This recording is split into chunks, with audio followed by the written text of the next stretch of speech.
Nós temos sempre que nos perguntar por que determinados discursos de ódio, por que determinadas mensagens desinformativas emergem e qual é o estrago que ela pode fazer na nossa sociedade. Podemos dizer que a desinformação mais perigosa para a vida social, política, cultural e também para a nossa saúde mental, porque muitas desinformação atinge as nossas capacidades e as nossas funções cognitivas.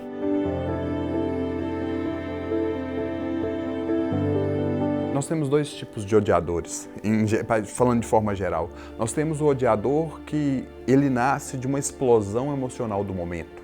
Isso acontece, por exemplo, no futebol, de forma muito frequente. Por outro lado, nós temos os odiadores profissionais, grupos que se organizam para construir discursos de ódio contra determinados grupos, contra determinados políticos, contra determinadas pessoas e assim interferir no debate público. Uma das características, em parte, da desinformação do discurso de ódio contemporâneo é aquela de recuperar como uma raiz identitária. Só que essa raiz identitária assenta muito no nós contra o mundo restante, os outros considerados como de contaminados, como de falsos, como de contra o povo, outra palavra muito abusada para dar a ideia que quem promove a desinformação faz isso em prol de uma sociedade melhor. Quando nós formamos uma ideia sobre um determinado fenômeno, uma determinada realidade, nós tendemos a nos comportar de acordo com a ideia que nós temos sobre esse fenômeno. Nesse caso, nós temos, na verdade, grupos que são mais prejudicados ou que são vítimas do discurso de ódio mais do que outros. Nós sabemos, por exemplo, que as mulheres são mais vítimas do discurso de ódio do que os homens. Nós sabemos que os negros são vítimas preferenciais do discurso de ódio, um ódio racista, do que os brancos. Nós sabemos também que pessoas que têm diferentes direcionamentos afetivos, amorosos, podem ser mais vítimas do discurso de ódio do que outros grupos sociais. No fundo, o que nós estamos a colocar em causa é o direito que as pessoas têm de ser feliz, de buscar, de construir a realidade, de se posicionar diante da vida e fazer, olha, o que está garantido pela Constituição, está garantido pela Declaração Universal dos Direitos Humanos, que é essa busca da felicidade, que é a associação pacífica e, obviamente, que os discursos de ódio, quando propagados da forma como se propagam e a própria desinformação, colocam em causa justamente esses direitos fundamentais.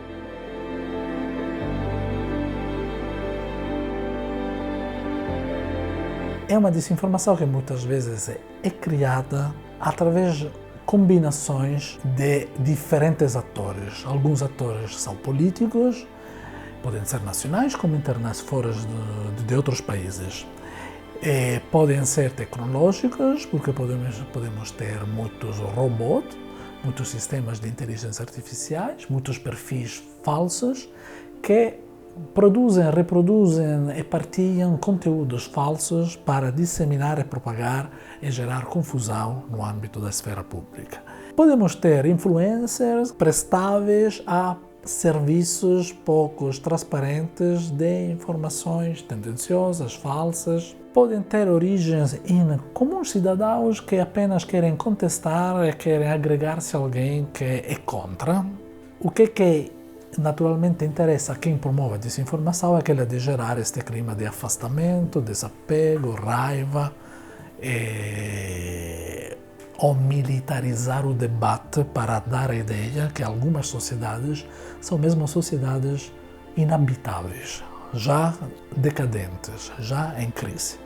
Então é importante perceber isso, esse impacto individual que o discurso de ódio e que a desinformação tem, na maneira como nós nos relacionamos com o outro, nos relacionamos em sociedade, mas também um impacto coletivo que pode existir, que é a maneira como nós, por exemplo, votamos, a maneira como nós encaramos os diferentes grupos sociais e que moldam, obviamente, os rumos que nós caminhamos.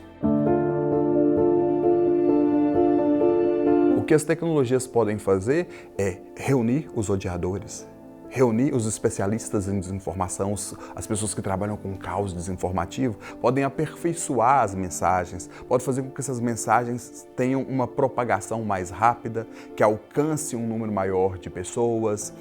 Mas a origem da desinformação, a origem do ódio, está justamente no que as pessoas carregam dentro de si. No ressentimento que as pessoas têm, na desilusão das pessoas, no medo das pessoas. O que muitas vezes a tecnologia faz é atiçar, é aprofundar, é potencializar elementos que já existiam antes fora das plataformas digitais. Há também razão para pedir uma reconfiguração do funcionamento do trabalho jornalístico, do funcionamento do trabalho político, uma reformulação das regras do jogo democrático. Portanto, pode haver uma grande desilusão, mas esta desilusão não pode dar aso a uma destruição dos edifícios, dos pilares sociais que têm ajudado, favorecido a convivência social. Um dos principais alvos dos discursos de ódio hoje são justamente os jornalistas, a comunicação social, os mídias. No fundo, o objetivo é descredibilizar o trabalho desses profissionais e descredibilizar o trabalho da comunicação social, justamente porque o que está em causa aqui é o poder de propagar ou não uma determinada informação e, com ela, moldar os rumos da sociedade. Portanto, a confiança como é que se conquista? Se conquista no terreno. Precisamos, de fato, de fazer algumas mudanças. Por exemplo, no contexto da comunicação, seria bom que no espaço jornalístico possam demonstrar que tenham pouca promiscuidade com interesses de cariz econômico ou partidário. Dar a ver que são realmente independentes. Depois, dar a ver que eles querem representar a pluralidade das facetas de uma sociedade e, portanto, não apenas garantir visibilidade e representatividade a alguns grupos sociais, mas aos vários grupos sociais. Existem inúmeras soluções para combater a desinformação, mas nenhuma solução isolada ela vai conseguir combater a desinformação.